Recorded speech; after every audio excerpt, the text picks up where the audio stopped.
Hello po. Ah. Good afternoon, ma'am. Good afternoon po. Ayan. Nagulat si... Ano? Hindi po, technician. Technician mo. Nagulat eh. Oo. Nagulat ka? Ano ko magulat? Sir Serrero? Isa Nara? Sa blender. Oo. Okay. Technician po. Technician. Tatawag ako, sir. Sandoval? Oh, taga Sandoval? May nakasalubong ako taga Sandoval dun ah. Kanina dun sa ano, sa may parang sapa-sapa doon. Ayaw sa ano, sa pababa na ano. Basta may sapa, dito sa kalsada lang, sa may kalsada lang. Yung namatay daw yung anak niya, kamatay lang. Ewan ko, nalunod yata yun. 2 months ago. Kilala mo yun? Oo. Basta yun, yung may Malapit ng mga niyog. may malaking kwintas. O yun, kilala mo pala. Nadaanan namin kanina doon.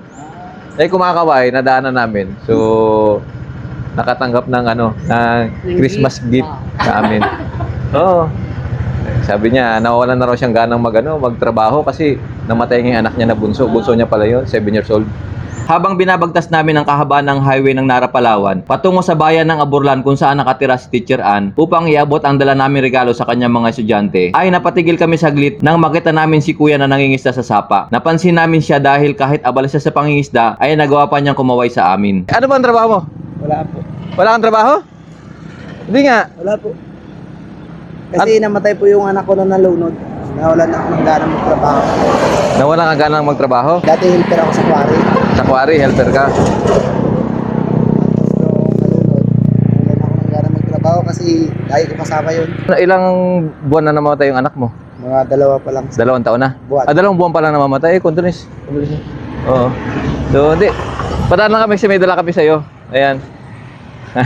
Ay, sir. Ha?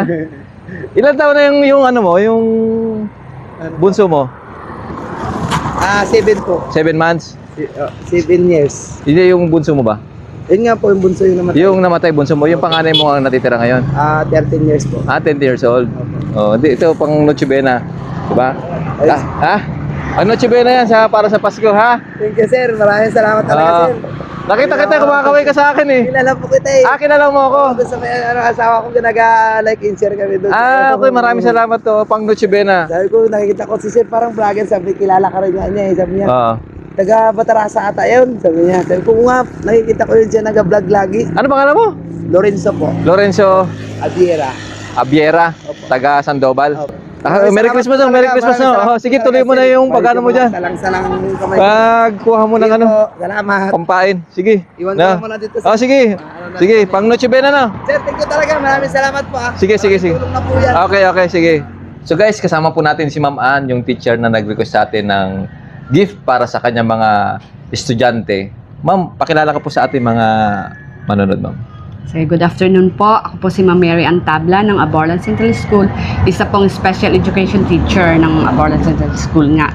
Meron po kasi kaming 24 students na every December po ay nagbibigay po kami ng regalo. So, kaya po, naisipan po namin na humana po ng isang sponsor po para po sa kanilang mga gift packs. Dahil napapanood ko po si Sir Tesorero na meron po siyang magandang loob, magandang kalooban na tumutulong para sa mga nangangailangan. Kaya napili rin po namin siya para maging sponsor namin for this year sa aming gift giving. Sa Friday po ito gaganapin. So, ngayon po ay nag-advance na po sila ng pasyal dito sa amin para nga po doon sa kanilang mga ibibigay na gift pack po para sa aming mga estudyante. Actually po si Sir ay matagal na rin kakilala dahil napapanood nga po namin siya sa kanyang mga vlogs. Kaya po naisipan namin na pumunta po sa kanyang opisina doon po sa Nara. Sa Nara. Sa Nara. Oh, yes. Para po humingi nga ng isang pabor para po sa aming mga estudyante. Dahil alam naman po namin na isa siyang mabuting tao at lagi na rin po siya talagang tumutulong sa amin. At sa amin din mga kasamahan po sa DepEd. Yes, so mga teacher yung mga tinutulungan natin. Teacher yung mga estudyante niya pala yung tinutulungan natin. So, ma'am, ano pa ba yung yung SPED na tinatawag? Kasi baka hindi alam ng mga maraming hindi nakakaalam sa atin na yung ano ba yung SPED, yung special education. Ano po ba yun? Actually, ang special education, ito ay isang klase o paaralan na itinatag ng DepEd para po magkaroon ng kalalagyan o patutunguhan yung mga batang mayroong mga special needs. Sila po yung may mga children with disability. Iba-iba pong disabilities ito. Hindi ko na po i-mention pa. So, sila po yung sabihin natin na less fortunate po para na naging estudyante ng aral sa DepEd. So, pero at least sa panahon po ngayon ay nagkaroon na nga ng programa ang gobyerno, ang ating DepEd, na mabigyan po sila ng pagkakataon na makapag-aral through special education. So, kasi dati ma'am, yung mga panahon natin, kabataan natin, di ba? Ilan taon po ba kayo, ma'am? Secret. Siguro ma'am, tansya ko mga 50. No. Hindi kami 58, nagkakalayo. 58. 58. Oh. So, hindi kami nagkakalayo ng edad ba? Dalaga na si ma'am, gusgusin pa ako. Hindi, kasi nung panahon namin nila, ma'am, yung mga special children, itinatago yan, di ba? Yes, of Itinatago ng magulang yan, hindi yan pinapalabas ng bahay. So, ngayon, nagkaroon ng ganyang programa yung ating gobyerno na, kaya nga yung mga may disabled, mga person with disability, di ba? May ano yan, meron niyang card, di ba? Mga priority card yan, meron yan. So, pinapangalagaan, inaalagaan ng ating gobyerno yung mga tao na may disability. Kasi, bawal na natin sabihin abnoy, di ba? Yes. Bawal na po yun, hindi po magandang sabihin na abnoy. Kaya, PWD ang tawag sa kanila. Yung karamihan, pag pilay, pilantod, tawag natin, nung kabataan natin, di ba? Pilantod, di ba? Pilay, di ba? Banlag, ganyan, di ba? Bulol, o ngongo, di ba? Ngayon, is person with disability na sila. Kumbaga, ginagalang natin yung mga tao na may mga kakulangan sa pangangatawan. Hindi lang sa pangangatawan, sa pag-iisip ba, di ba? So yun, sila ma'am, sila yung tumutulong sa mga kabataan nun na para ma-improve yung kanilang pamumuhay. Kumbaga, para kung mayroon silang mga special talent, kasi yung mga karamihan ng ganyan, tinatawag yan, mongoloid, di ba? May mga ganun, mongoloid. Pero yan is, may mga ano yan, minsan genius yung iba dyan. Yes. Di ba? May mga genius dyan. Kumbaga, meron silang specific na talagang talent na matutuklasan mo sa kanila. Kayo, meron na ba kayong ganung na estudyante na ano? Yes, of course, meron na. So far naman po ay may mga na-promote na sa amin from the elementary, naging regular high school na sila. Oh. Kaya so far so good naman yung mga performance ng mga batang nanggaling sa Aborlan Central School. Anyway, ang eskwelahan po namin ay center na ng special education. Hindi ba sila nabubuli, ma'am, nung ano, yung elementary, tapos nag-high school na sila, hindi na sila nabubuli? No, kasi ngayon po ay sa DepEd talaga ay oriented na yung mga ano namin, mga estudyante na meron na talaga silang kasamahan na nag-aaral na mga katulad nila, may mga disabilities. Kasi inclusion na ngayon eh. So, hindi na po pwedeng isa-isang tabi yung may mga disability. Dapat kasama mo sila sa isang silid-aralan. Kasi ma'am, yung karamihan kasi yung nakakapag-abilang dati nung araw, yung talagang may kaya lang, di ba? Na para may pasok yung kanilang mga anak sa mga ganyang institusyon, kailangan may pera ka. Ngayon, hindi na kailangan ng pera, di ba? Kasi sila ma'am na mga sisipag, talagang matyaga si ma'am. Sabi nga ni ma'am sa akin, iniiyakan niya talaga yung mga estudyante niya. Yung, di ba ma'am? Yes. Oo. Kaya siya naghahanap siya ng mga sponsors para mapabuti yung mga estudyante niya. Kasi nga yung less fortunate, yung mga, ano mo, di ba ma'am, yung mga estudyante mo, di ba? Yung mga pamilya nila is talagang wala rin talagang kaya, di ba ma'am? Na gano'n na nga yung kalagayan nila ng pangangatawan ng mga estudyante mo. Tapos yung pamumuhay pa nila, salat din po, di ba? So, yun. Kaya ako, sabi ko kay ma'am, ano ba may tutulong ko? Sabi nga naman, kahit ano lang, kahit na yung sa hygiene, ano? Hygiene kits lang. Hygiene, yun lang, sabi niya. Kasi talagang yung mga estudyante ni ma'am is walang-wala din naman talaga. Hindi naman lahat, di ba ma'am? Mayroon din naman, may mga kaya rin naman po. Ay ma'am, tanong ko lang po ma'am, ano po ba yung senyalis ng isang bata na mayroon siyang syndrome na gano'n? Ano po bang gano'n? Hindi ko alam kung ano yung term doon eh. Ano po bang dapat na term doon? Yung senyalis ng bata na meron siyang may disability.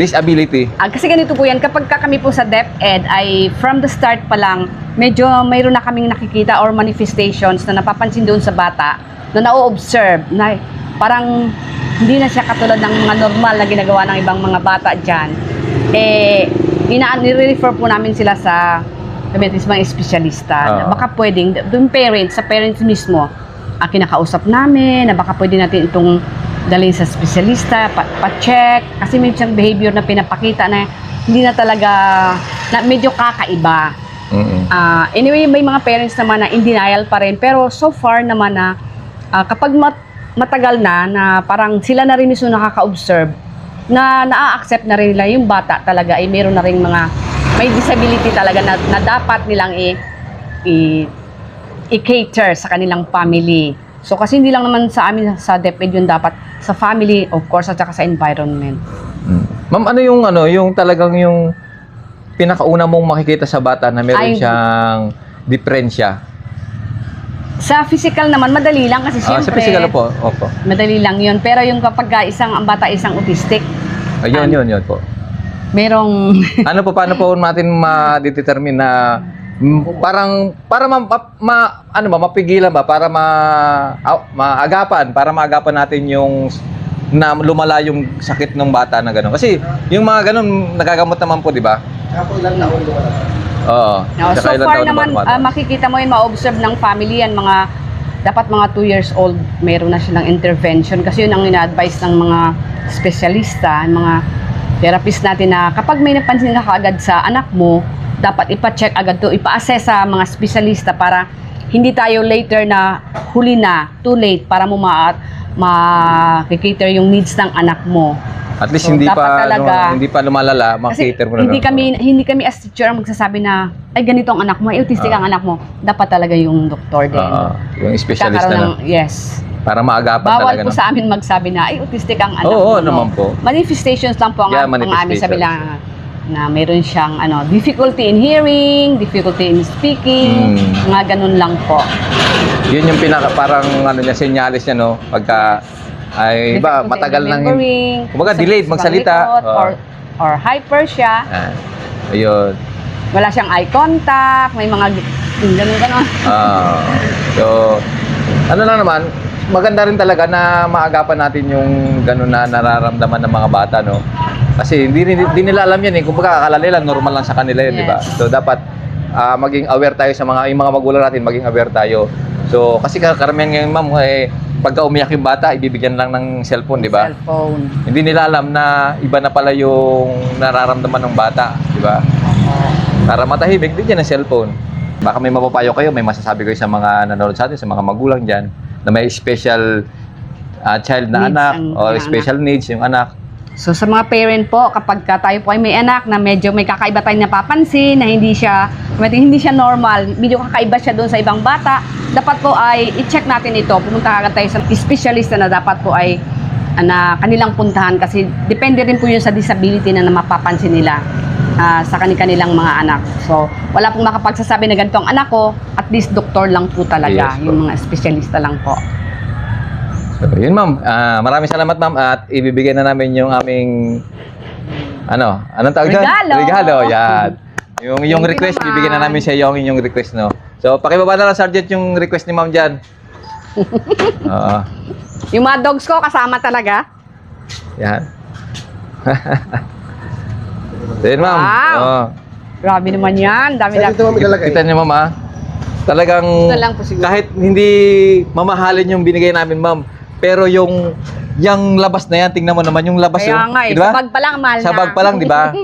Gusto namin maging Pricey na. special yung Dahil special yung mga bata, gusto special. namin maging Alam mo special. kasi ma'am, nung mga bata para tayo, oo. di ba, may matanggap ka lang na gift. Yes, Masaya ka masaya na na. eh. Di ba? Oo. Kahit na nakalagay lang yan sa lalagay ng katol. Di ba nung araw ma'am, di ba? Marie Hindi Biscuit. pa uso yung bag na ganito. Tsaka, sir, kahit Marie lang yan, sir. Safeguard na maliit. Marie tapos masaya na tayo nun, di ba? Sa akin, ang safeguard yun, natanggap ko safeguard. Ayaw ko pang gamitin. Oo. Nagamit ko lang siya kasi wala na kaming pang sabon. Pero ang essence talaga nun, sir, yung may matanggap ka lang. Oo. Okay na. Hanggang ngayon, tinan mo, nagatanim sa isip natin, di ba? Kasi, noong mga panahon na yun, naging masaya tayo, di ba? Oo. Ito na pa. Ito, Thank you. At least yung essence na mabigyan ka ba, yun lang naman yun eh. Okay, ito Essence po na ay para pabigyan. sa aming mga estudyante. 24 Yes, po sila lahat, kaya dapat kumpleto ito. Complete yan, ma'am. Kung hindi magpapalo. Hindi mo na bibilangin, meron magbilang. Yes po, ma'am. Ayan o, ma'am. Salamat po. Ayan, ang dami oh.